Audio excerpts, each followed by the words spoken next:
Le Conseil des ministres s'est réuni en session ordinaire le mercredi 9 avril 2025 dans sa salle de délibération au palais de Koulouba sous la présidence du général d'armée Assimi Goïta, président de la transition, chef de l'État.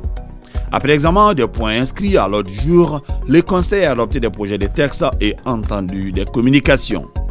Au chapitre des mesures législatives réglementaires sur le rapport du ministre de la Justice et des Droits de l'Homme garde des Sceaux, le Conseil des ministres a adopté des projets de texte relatifs à la création, à l'organisation et aux modalités de fonctionnement et au cadre organique de la Direction générale de l'administration pénitentiaire. Les projets de texte adoptés érigent la Direction nationale de l'administration pénitentiaire et de l'éducation surveillée en Direction générale de l'administration pénitentiaire, recentrant ses missions pour une meilleure prise en charge des problèmes liés à la détention des personnes et prévoit l'effectif du personnel nécessaire à son fonctionnement pour les 5 prochaines années. Sur le rapport du ministre de l'Enseignement supérieur et de la Recherche scientifique, le Conseil des ministres a adopté des projets de texte relatifs à la création, à l'organisation et aux modalités de fonctionnement de l'Université de Caille. Les projets de texte adoptés créent l'Université de Caille avec pour mission de contribuer à la mise en œuvre de la politique nationale en matière d'enseignement supérieur et de recherche scientifique. Parlons des communications faites lors de ce Conseil des ministres. Devant ses pairs et le président de la transition, le ministre Abdoulaye Diop, en charge de la coopération internationale, a informé le Conseil des ministres des conclusions des consultations entre la Confédération des États du Sahel et la Fédération de Russie.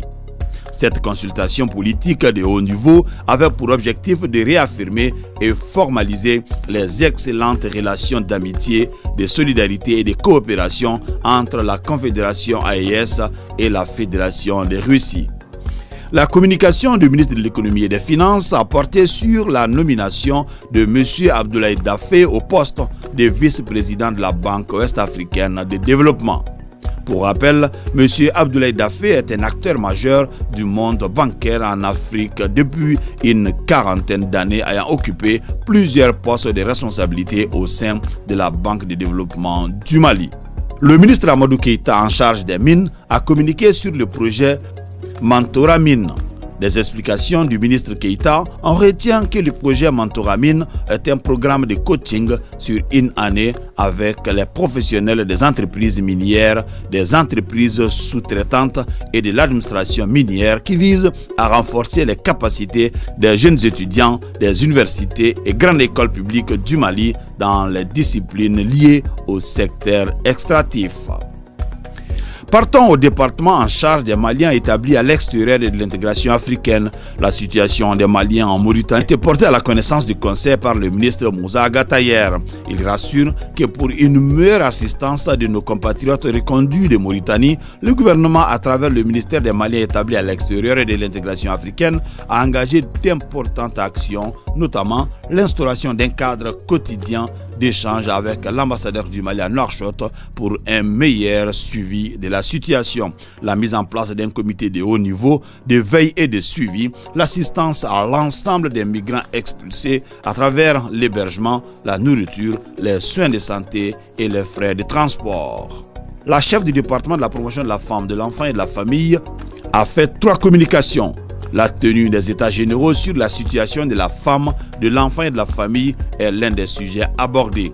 Selon elle, ces états généraux s'inscrivent dans une dynamique de renforcement des acquis et de résolution des défis persistants en matière de promotion de la femme, de protection des droits de l'enfant et de consolidation du rôle de la famille dans le développement du Mali. Au cours de cette session du Conseil des ministres, le ministre de l'Industrie et du Commerce, Moussa Alassane Diallo, a informé le Conseil des ministres des conclusions de la première session ordinaire du Conseil des ministres de l'Union monétaire ouest-africaine au titre de l'année 2025. Au cours de cette session, dira le ministre Diallo, le document cadre de politique et de stratégie régionale d'expulsion financière de l'UEMOA a été validé pour les 5 prochaines années.